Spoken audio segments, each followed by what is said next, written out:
Et c'est une autre nouveauté de la rentrée. J'ai apprécié d'ailleurs, je dois le dire, vos retours la semaine dernière. Vous semblez séduit par ce qui est une fenêtre sur le monde. Notre réseau de correspondants sur tous les continents, l'information telle qu'elle est vécue à l'étranger. Qu'est-ce qui fait la une chez vous ?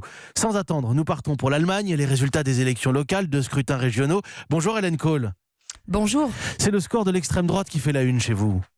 Oui, la presse allemande hésite à voir le verre à moitié vide ou le verre à moitié plein. D'un côté, il y a ceux qui insistent sur la force de l'extrême droite dans la Saxe et le Brandebourg hier et qui s'inquiètent de la division du pays, comme le journal Bild, qui barre sa une d'un grand vote de colère à l'Est. Le journal se dit amer de constater qu'un quart des électeurs choisit un parti, l'AfD, qui ne se distancie pas du nazisme. Et puis de l'autre, il y a les journaux qui rappellent que finalement, contrairement à ce qu'on prédisait depuis des mois, l'extrême droite n'est pas arrivée en tête. La CDU et le SPD sont en repli. Ils sont en lambeaux, dit le Spiegel, mais ils ont gagné.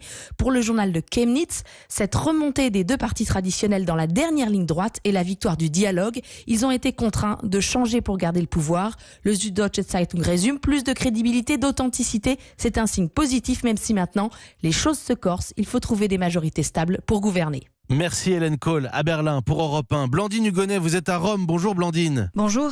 Alors ce qui fait la une chez vous Blandine, c'est la crise gouvernementale italienne. Oui, sur la crise politique, c'est la Repubblica qui résume le mieux la situation. Tout sera bouclé en 48 heures. Autrement dit, d'ici mercredi, le nouveau gouvernement italien devrait être prêt, mais il reste une inconnue. C'est le quotidien de droite, Il Giornale, qui le dit.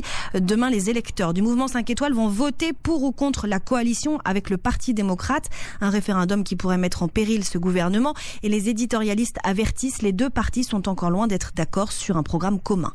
L'autre titre à la une ici, c'est cette phrase insolite du pape François hier. Je suis resté coincé dans l'ascenseur. La vidéo tourne sur les réseaux sociaux. On y voit le souverain pontife essoufflé à la prière de l'Angélus.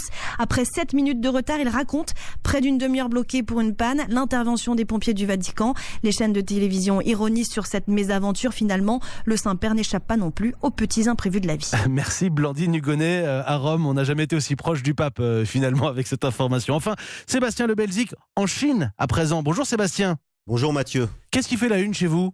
Eh bien, la une de tous les journaux ici en Chine, c'est évidemment la rentrée scolaire, la plus grande rentrée du monde. Plus de 250 millions d'élèves, comme le rappelle le quotidien du peuple. Une rentrée difficile à Shenzhen, dans le sud de la Chine, comme l'écrit le South China Morning Post. Dans cette ville, seule la moitié des élèves ont accès à l'école publique, ce qui signifie pour les autres de grosses dépenses pour aller dans le privé. Et puis juste à côté de Shenzhen, à Hong Kong, l'Apple Daily revient lui sur les grosses manifestations du week-end marquées par des violences et une rentrée scolaire qui s'annonce tendue avec des grèves dans les écoles et les universités où les étudiants sont très mobilisés pour demander plus de démocratie à Hong Kong. Merci Sébastien Le Belzic, notre correspondant en Chine à Pékin. Une fenêtre sur le monde tous les matins à 6h50 sur Europe 1.